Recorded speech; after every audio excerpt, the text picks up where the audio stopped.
Good afternoon, Excellencies, dignitaries, ladies and gentlemen. Welcome to the 6th Raisina Dialogue. On behalf of the ORF and the Ministry of External Affairs, let me wish you all a very engaging 4 days with us. We have a very special lineup this afternoon of speakers to inaugurate this dialogue. It is an honor and privilege to have Prime Minister of India, Shri Narendra Modi ji, give the inaugural address this year. It is also my privilege to welcome President of the Republic of Rwanda, His Excellency Paul Kagame, and the Prime Minister of Denmark, Mette Frederiksen, as our special guests for the inaugural session.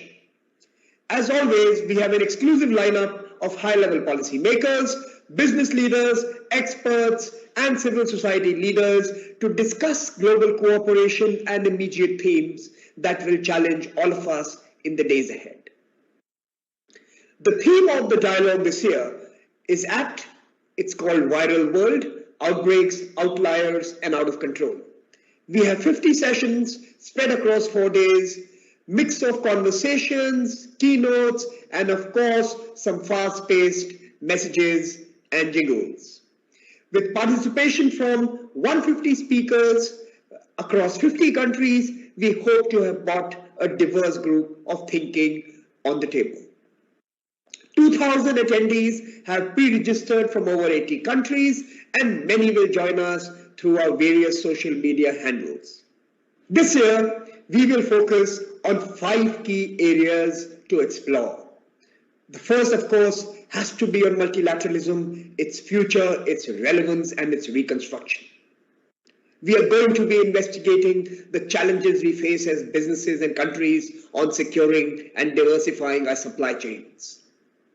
We have to find ways of holding bad actors to account, whether it is big tech or big nations. We will have to devise means to ensure that rules are there for everyone.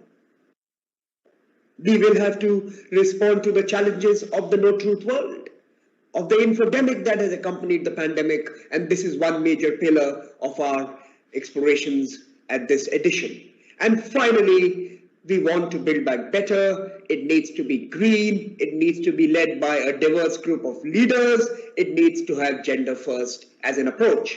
And this is going to be one of our key conversations or set of conversations that we shall host at the Raisina Dialogue.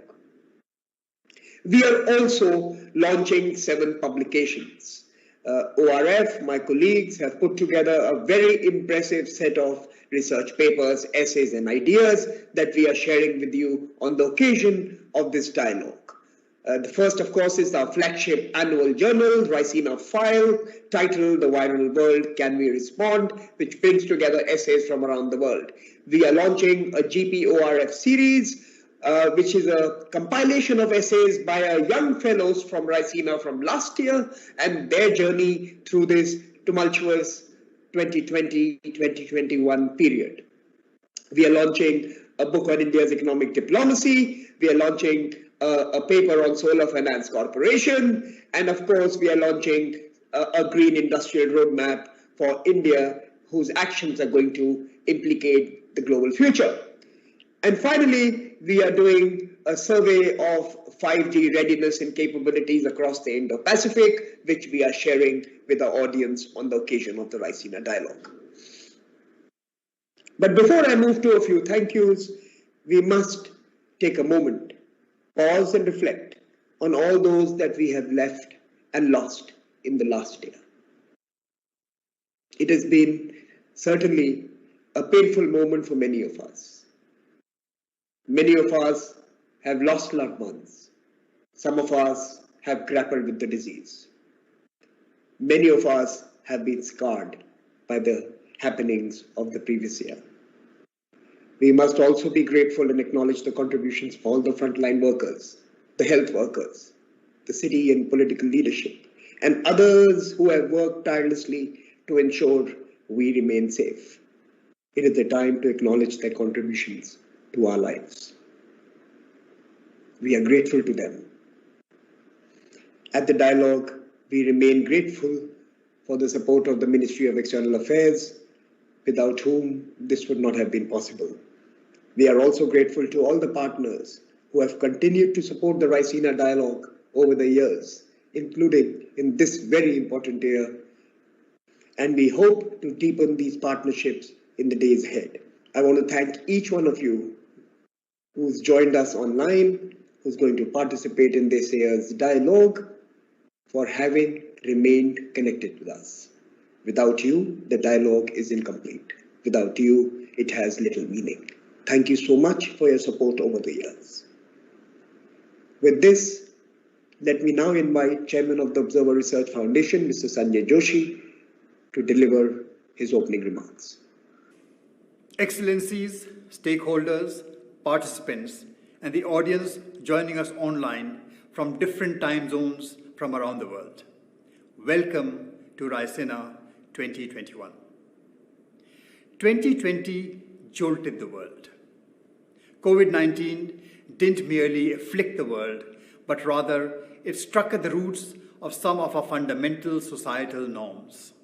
It challenged our economic assumptions, tested our business principles, and put every political and organizational principle of ours under the severest stress. So this year's theme, Viral World, Outbreaks, Outliers, and Out of Control, is a response to the cataclysmic shock that still continues to rock our world. For Raisina too, we have had to change styles, transform formats. We've gone entirely online. But let me tell you, we may be physically distanced, but are determined to remain socially and intellectually connected through this platform. History tells us that tumultuous times like these alter power dynamics. They leave a lasting impact on the world order. COVID-19 struck a global order that was already flailing. A recently born hyper-connected world was discovering inconsistencies and contradictions in the very pillars of globalization it had been complacently resting on. COVID-19 came as the perfect storm. Being internally self-sufficient in a crumbling, globalized landscape suddenly seemed the most important social good to strive for. As a corollary, it was also inevitable that simmering rivalries would unfold. The pandemic, as early in history, has also provided revisionist powers an opportunity to push their boundaries, and with those boundaries, also their agendas. But this is a new century.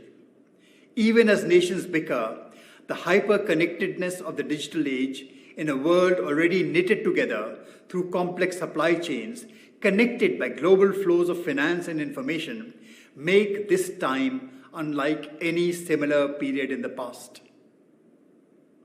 Therefore, I just make two simple propositions for Raisina 2021. First, it is not possible to live life entombed perpetually in PPE gear. Second, let us remember, no one is safe until everyone is safe. Rather than write obituaries for international governance, the most pressing requirement is for a desperate intensification of multilateralism. A virus that respects no national boundaries cannot be allowed to divide us. The response to this pandemic has to be that of one humanity joined in battle, not against itself, but rather the virus. For corona is not the only pandemic at our door. Others, more challenging, such as crushing poverty, inequity, multiple forms of terror, and the infodemic of misinformation are waiting. If anything, all of them warn us of the inescapable, inherent connectedness of our civilization.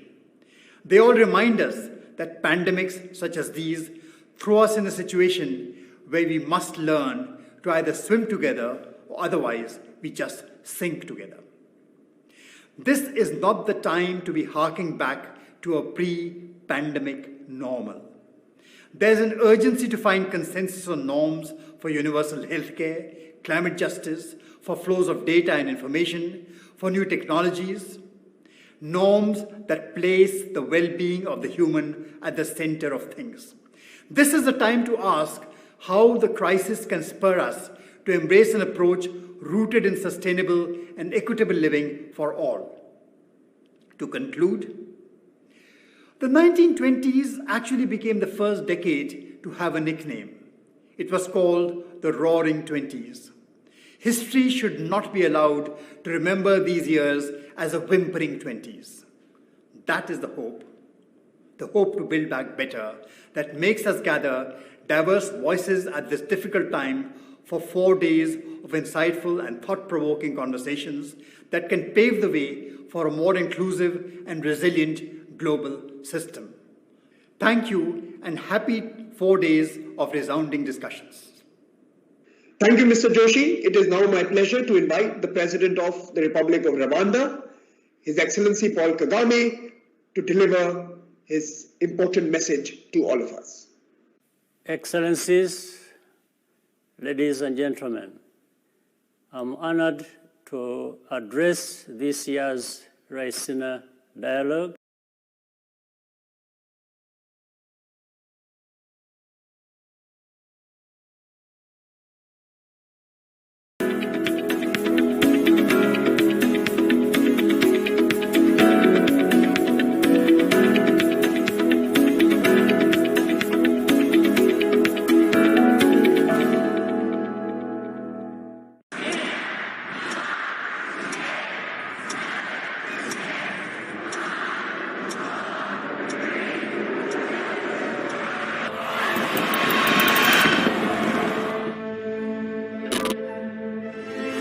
आज रात 12 बजे से संपूर्ण देश में lockdown होने जा रहा है।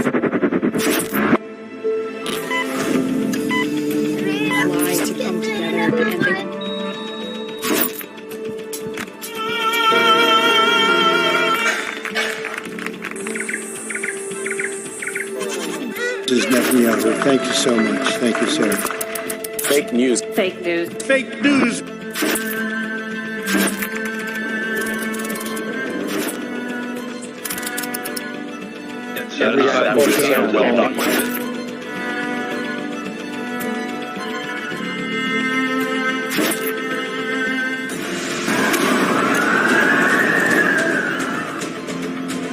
Et de ne céder à aucun esprit de terreur.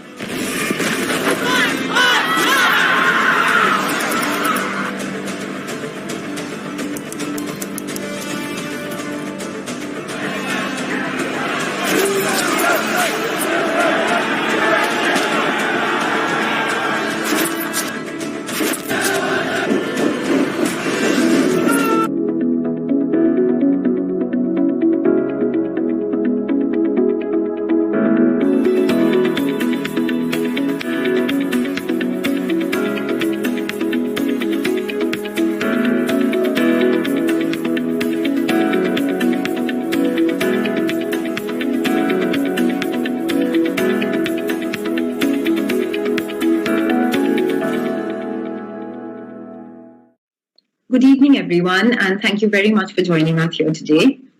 I'm Annapurna Mitra. I head the Green Transitions Initiative at the Observer Research Foundation, and I'm delighted to welcome you to our session on Capital Conviction, the Road to Glasgow. Today, we'll be talking about climate finance and, more importantly, the need for climate finance to flow rapidly from the global north to the global south in order to ensure that both climate and development goals are met in the decade we have ahead of us for action. To set a little bit of context, since Paris, recent commitments in the last 5 years or so have tilted more towards domestic growth strategies and unilateral targets rather than cooperation. This seems to be changing recently. The G7 announced that they would work to scale up climate capital and to meet the $100 billion target of aid.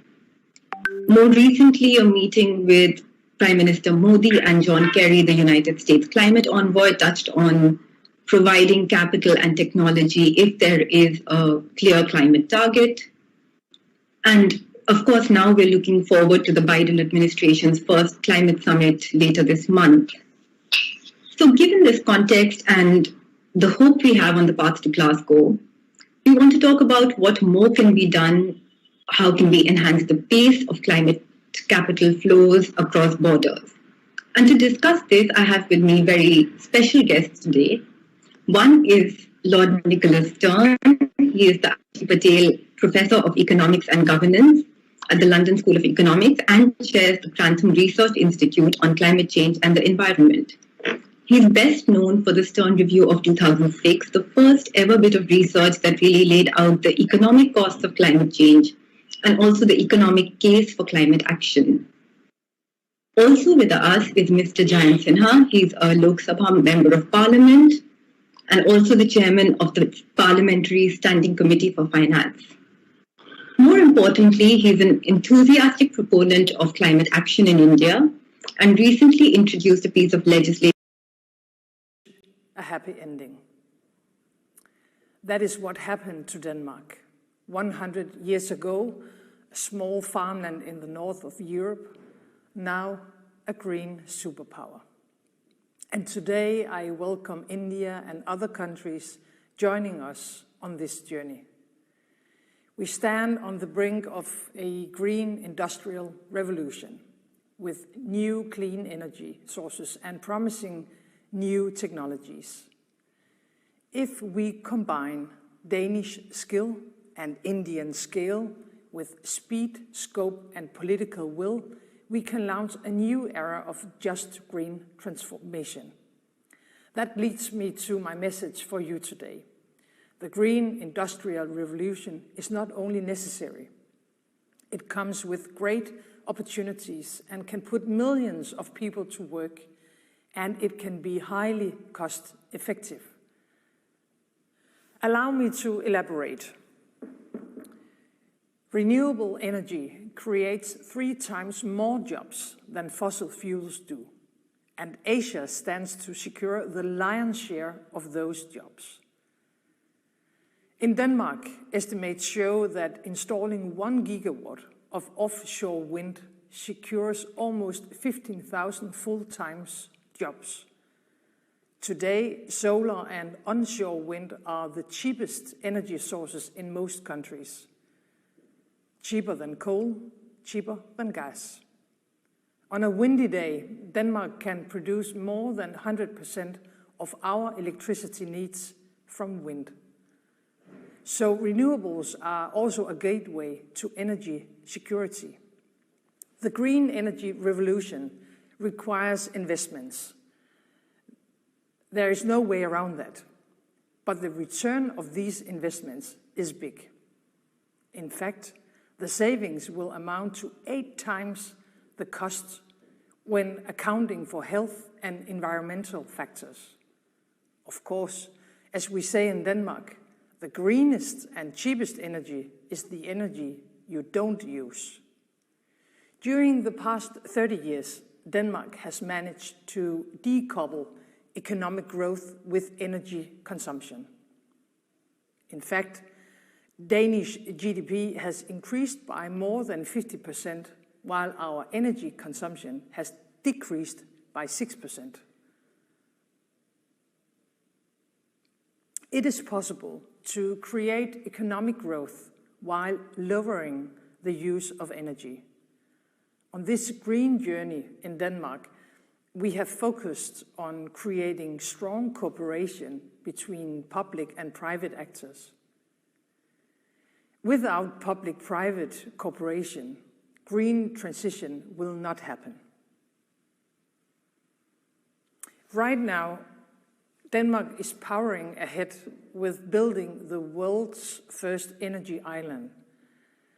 The energy islands are huge offshore wind farms, the largest, most expensive infrastructure project ever made in Denmark.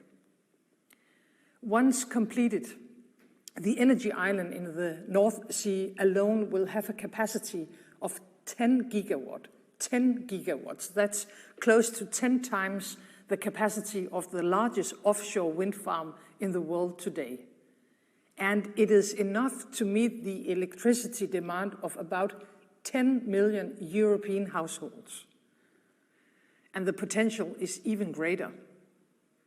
In time, the North Sea could become the green power plant of the entire European continent, connecting a number of energy islands. All this will generate jobs, lots of jobs. The Danish example of decades of green economic growth is not a fairy tale. It is real. This decade, we are ending coal in our energy production, and by 2050, we have decided to end oil and gas production in the North Sea. Other countries can do it too.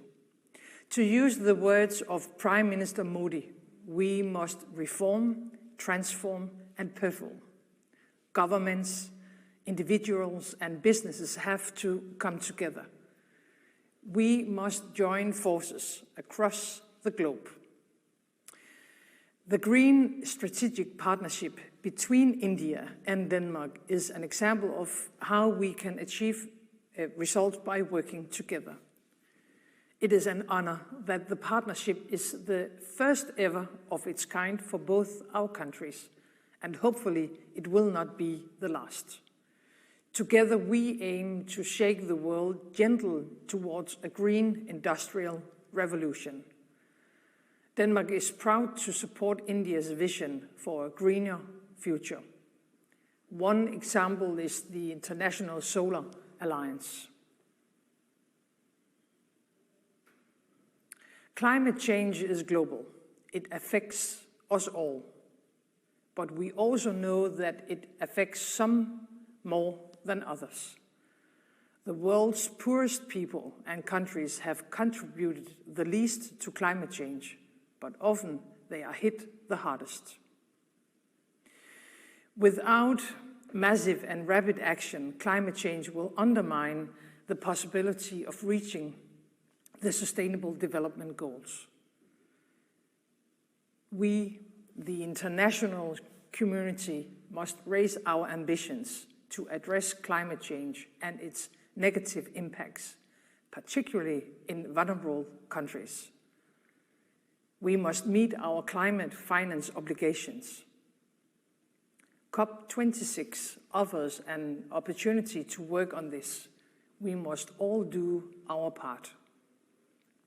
Prime Minister Modi, dear friends, the past year has been challenging, but today we can join in the new era of opportunity. Together we can pave the way for a greener and more safe future for all of us. Bringing skill, scale, scope, and speed into the global green transformation. And let me end as I began, with Gandhi's words: we must become the change that we want to see. Thank you. Thank you, Prime Minister, for your keynote. It is now my distinct honor and privilege to invite the Honorable Prime Minister of India, Shri Narendra Modi, to deliver the inaugural address. Excellencies, friends, Namaskar. This edition of Raisina Dialogue takes a place at a watershed moment in human history. A global pandemic has been ravaging the world for over a year. The last such global pandemic was a century ago. Although humanity has faced many infectious diseases since then, the world today is underprepared to handle the COVID-19 pandemic. Our scientists, researchers, and industry have answered some questions. What is the virus? How does it spread? How can we slow it down? How do we make a vaccine? How do we administer vaccine at a scale and with speed? To these and many other such questions, many solutions have emerged. And no doubt, many more are yet to come. But as global thinkers and leaders, we must ask ourselves some more questions. For over a year now, the base minds of our societies have been engaged in battling this pandemic. All the governments of the world, at all levels, are trying to contain and control this pandemic. Why did it come to this? Is it perhaps because in the race of economic development, the concern for welfare of humanity has been left behind? Is it perhaps because in the age of competition, the spirit of cooperation has been forgotten? The answer to such questions can be found in our recent past. Friends, the horrors of the First and Second World Wars compelled the emergence of a new world order. After the end of the Second World War, over the next few decades, many structures and institutions were created. But under the shadow of the two wars, they were aimed at answering only one question: how to prevent the Third World War. Today, I submit to you that this was the wrong question. As a result, all the steps taken were like treating a patient's symptoms without addressing the underlying causes. Or, to put it differently, all the steps taken were to prevent the last war, not the next one. In fact, while humanity had not faced the Third World War, the threat of violence has not reduced in people's lives. With a number of proxy wars and unending terror attacks, the prospect of violence is ever present. So, what would have been the right question? They could have included, why do we have famines and hunger? Why do we have poverty? Or most fundamentally, why can't we cooperate to address problems that threaten the entire humanity? I'm sure that if our thinking has been along such lines, very different solutions would have emerged. Friends, it is not too late even now. The mistakes and misdeeds of the past 7 decades need not constrain our thinking for the future.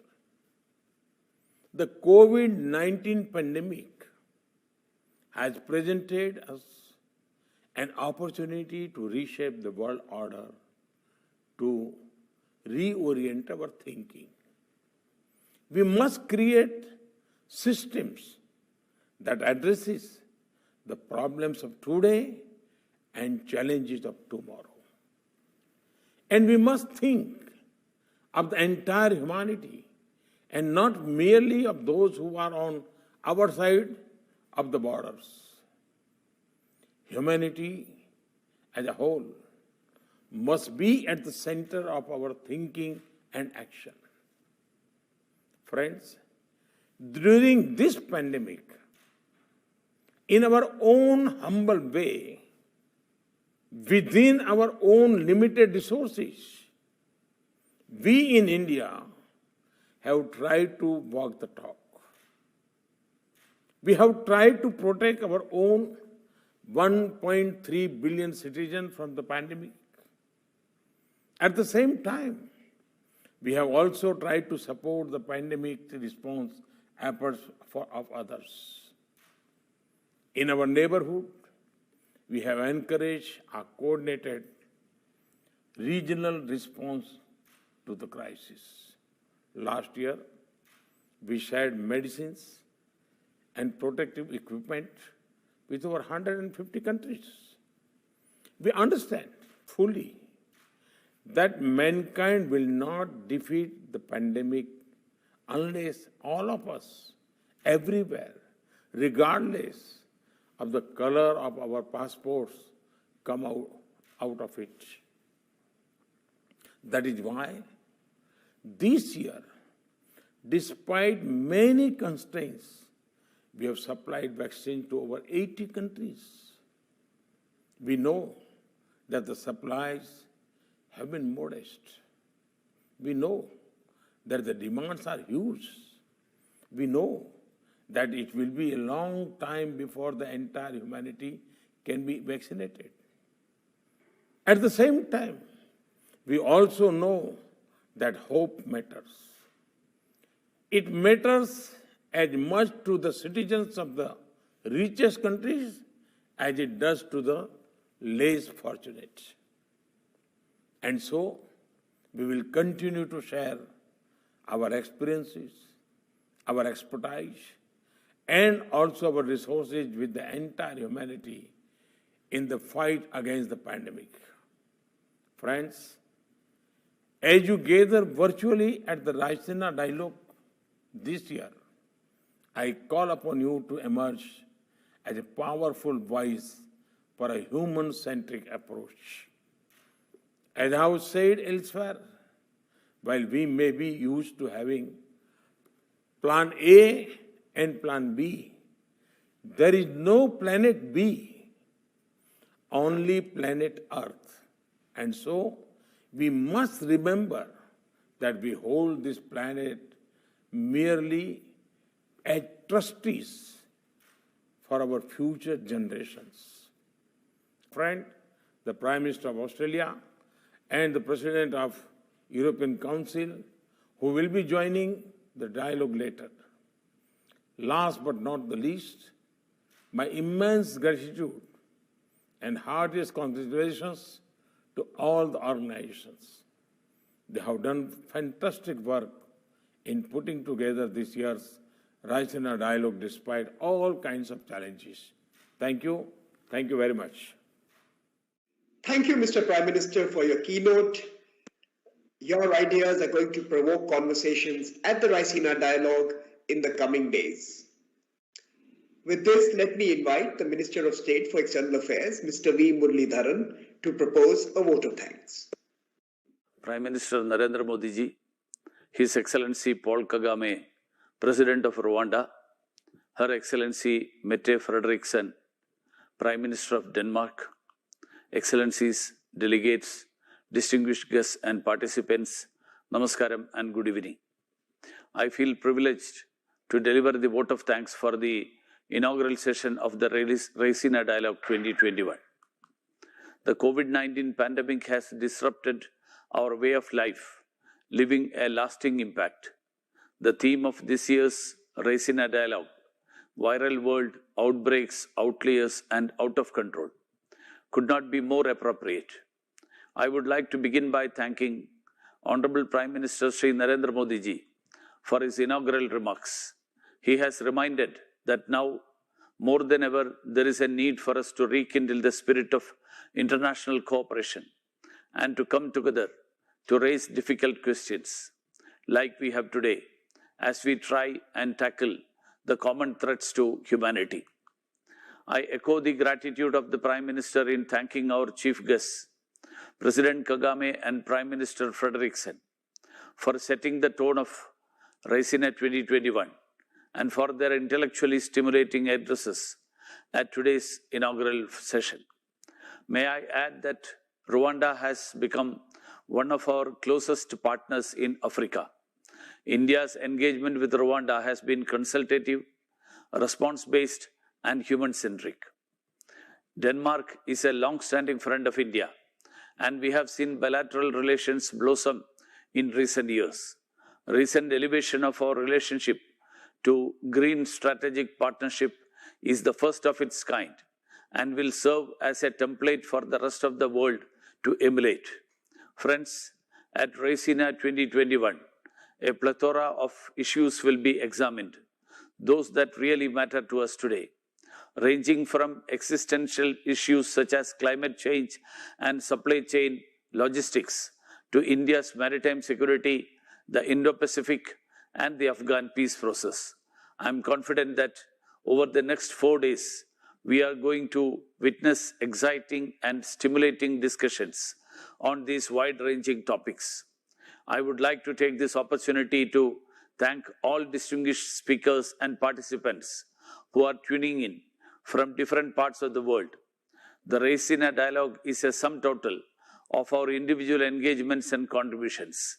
As much as we would have loved to meet you in person, I, on behalf of the Government of India, thank you for your virtual presence today. I would like to thank the Observer Research Foundation, who continue to partner with the Ministry of External Affairs in this important initiative. That they have adapted this event seamlessly in digital-only format speaks volumes about their ability to manage an event of a global scale. I would like to appreciate the team at the Ministry and Indian missions and posts abroad for ensuring the Raisina dialogue proceeds undeterred at this time of global pandemic. Last, but certainly not the least, this event would not have been possible without the leadership and guidance of External Affairs Minister Dr. S. Jaishankar. With these words, ladies and gentlemen, I thank you all once again for being a part of the Raisina dialogue in the spirit of Vasudhaiva Kutumbakam, which signifies the whole world is one family. I wish the 6th edition of the dialogue the very best. Thank you. Dhanyavad. Jai Hind. Thank you, Mr. Minister, and thank you for your support and leadership always. We have also put together a series of short pieces for you to engage with. These, in some sense, are the provocations that have shaped the debates we are hosting over the next 4 days. Read them on our website, and of course, do join us again either on the Bespoke platform or on our social media handles across the ORF presence. Thank you once again to all my friends, partners, ladies and gentlemen. Keep coming back. We have exciting debates lined up for you.